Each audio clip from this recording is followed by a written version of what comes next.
সালের বিএনপি যে নির্বাচন করতে গেল সেই নির্বাচনটা যে ব্যর্থ হলো, এই ব্যর্থ হওয়ার কারণগুলি সকলেই অবগত। কেউ এটাকে আহ, এক একজন এক একভাবে ব্যাখ্যা করতে পারে। আমার কাছে মনে হয়েছিল যে 2007 সালের যে নির্বাচনটা হলো না, এবং আওয়ামী লীগ নির্বাচনে অংশগ্রহণ করলো, সব জায়গায় তারা নমিনেশন পেপার সাবমিট করলো, কিন্তু প্রত্যাহারের দিন সব জায়গা থেকে তুলে নিল।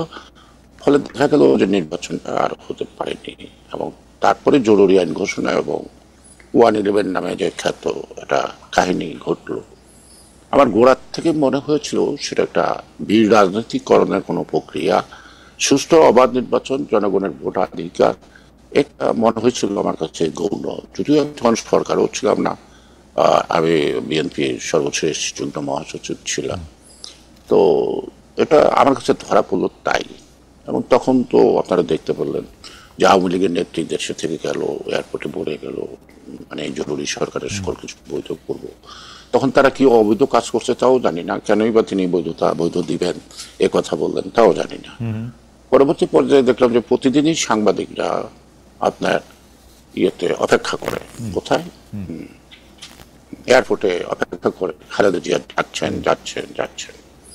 তো হঠাৎ করে আমার একটা কিউরিওসিটি জাগলো, তো আমার তো জানা উচিত। তাই আমি আমার নেত্রীকে টেলিফোন করলাম, ধরলাম, কথা বললাম। কথা বলার মধ্য দিয়ে আমি ওনাকে একটা কথাই বললাম যে আপনি কোন দুঃখে দেশ থেকে যাবেন, কেন যাবেন? আপনার রাজনীতিতে যেমন অবদান আছে, সেই অবদানের পরিপ্রেক্ষিতে জনগণ আপনাকে যথেষ্ট দিয়েছে। তো এই মুহূর্তে আমি কোনো মতেই মনে করি না আপনার দেশ ত্যাগ করা উচিত। আপনি ঘুরে দাঁড়ান, তাতে যদি আপনার জীবন যায় যাক, অথবা জিয়া রহমানের মতো আরেকটা স্মৃতি শুধু বাংলাদেশে হবে। উনি আমার কথাগুলি মনোযোগ দিয়ে শুনছিলেন। সর্বশেষ আমি বললাম একটা কথা ওনাকে, যে ম্যাডাম মনে কিছু করবেন না, আপনার তো মা। আজকে আমরা তো ওনার সামনে তিনি বলি তারেক রহমান, একটু পরে এখন তো তিনিও গ্রেপ্তার হয়েছে।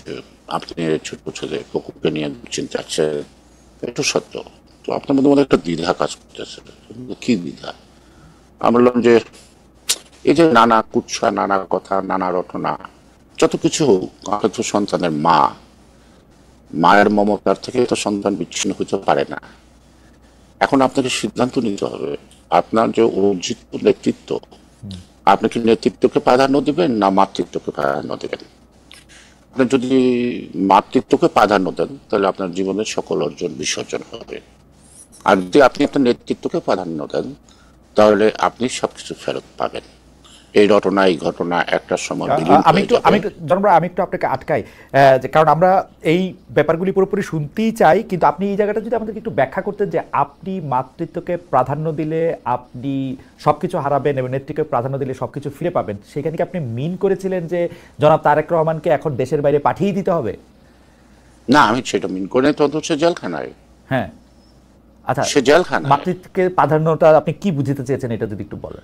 আমি বুঝাইতে চাইছিলি এইটুকু যে তারেক রহমানকে গ্রেপ্তার করা হয়েছে হ্যাঁ, ম্যাডামের মানসিকভাবে চাপ সৃষ্টি করা, ওকে, এবং রাত্রিবেলা বাড়ির মধ্যে ইটা মারা, সেটা মারা, ঢিল হ্যাঁ, মারা, নানা কথা। ওকে, এমনকি 1.5 মাস পর্যন্ত তার বাড়িতে রান্না বান্না হয়নি, চুলা ওকে, জ্বলেনি। ওকে, হ্যাঁ, এবং আরো অন্যান্য নেতারাও তাকে নানাভাবে বুঝাইতে চেষ্টা করছে যে আপনি চলে যান, আমরা সবাই বেঁচে যাব, আমরা আবার আপনাকে নিয়ে আসবো। এই ধরনের চক্রান্তকারী তো নানা চক্রান্তে নানা রকমের নাটক করে, কিন্তু এটা আমার কাছে নাটকই মনে হইল।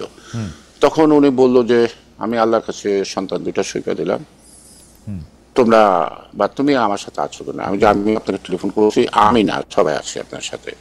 এবং সাথে সাথে আমি ওনার থেকে অনুমতি নিয়ে সারা দেশে ওনার সংযোগ স্থাপন, 2 দিনের মধ্যে সারা দেশে উনি সংযোগ স্থাপন করার পরে উনি ঘুরে দাঁড়ালো যে আমার জীবনটাই যায়, আমি দেশ ছাড়বো না, আমি থাকলাম, দেখে আমার কি হয়।